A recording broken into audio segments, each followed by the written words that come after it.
राधे राधे, श्री शिवाय नमस्तुभ्यम।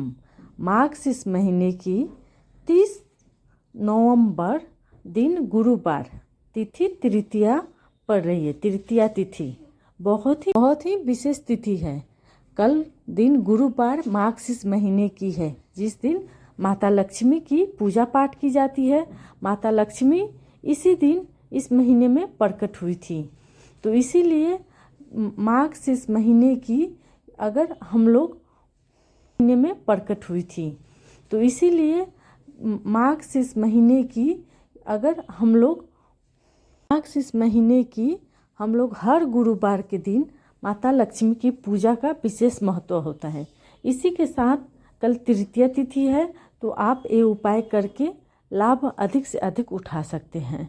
गुरु जी बताते हैं कि विशेष तिथि पर ये उपाय जरूर करिएगा, ये उपाय करना मत भूलिएगा। इस उपाय से आपको लक्ष्मी की वृद्धि, धन की वृद्धि, व्यापार में वृद्धि, हर तरीका से आपको वृद्धि होगा तथा आपकी घर का भंडार सदा भरी रहेगी। तो क्या करनी है और क्या क्या सामग्री चाहिए, तो चलिए हम बताते हैं।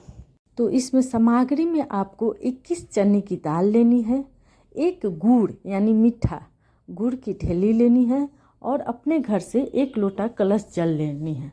उसके बाद आप शिवालय पहुँचिए, शिवलिंग के पास, और वहाँ जाकर आपको पहले श्री शिवाय नमस्तुभ्यम मंत्र का जाप करते हुए आपको जल अर्पित करनी है। यहाँ जल पूरे अर्पित नहीं करनी है, आपके आधा कलश यानी आधा जो लोटा है उसमें आधा ही जल अर्पित करिए और आधा जल अपने कलश में, अपने लोटे में बचा के रखिए। उसके बाद आप अपनी दूसरी सामग्री जो आप वहाँ आधा लोटा कलश जो बच गया है, जो बाकी है आधा लोटा कलश, उस कलश में जो गुड़ ले गई हैं उस गुड़ को आप उसमें मिला दीजिए और मिलाकर उस कलश को ऐसे ही रख लीजिए। अब आपके पास बच गया 21 चने की दाल। तो 21 चने की दाल आपने चने की दाल को लेकर हाथ में शिवलिंग पर अर्पित कर दीजिए। अपनी मनोकामना बोलते हुए, अपनी दुखों का बात बताते हुए कि हे महादेव, मेरे घर में इस समस्या है, लक्ष्मी की कमी है, व्यापार में वृद्धि नहीं हो रही है, आप ऐसी कृपा करें कि मेरे घर सदा भंडार भरी रहे। तो इस मनोकामना को बोलते हुए उस चने की दाल आप उन पर समर्पित कर दीजिए। जो कलश जल आधा लोटा है, आधा कलश जल है, उसको क्या करिए आप शिवलिंग पर धीरे धीरे पतली धार पर आप उन पर अर्पित करिए। इस विधि से अर्पित करिएगा कि आप कमती में 11 बार श्री शिवाय नमस्तुभ्यम मंत्र का उच्चारण कर सके। इतनी देर आपको उस जल को, उस आधा लोटा कलश जल को आपको अर्पित करनी है। उस आधा लोटा जल को आपको शिवलिंग पर अर्पित करनी है।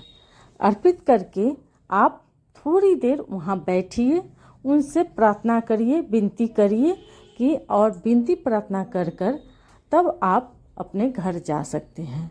बस इतना सा उपाय करके इस मार्गशीर्ष महीना में तृतीया तिथि दिन गुरुवार के दिन आप ये उपाय करके अपने घर में सदा की भंडार भर सकते हैं।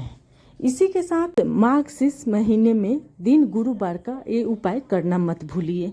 ये उपाय करके अपने जीवन का सारे दुख समस्या समाप्त कर लीजिए। अगर आपको वीडियो थोड़ी भी अच्छी लगे, चैनल को सब्सक्राइब करिए, वीडियो को लाइक करिए। हर हर महादेव, श्री शिवाय नमस्तुभ्यम।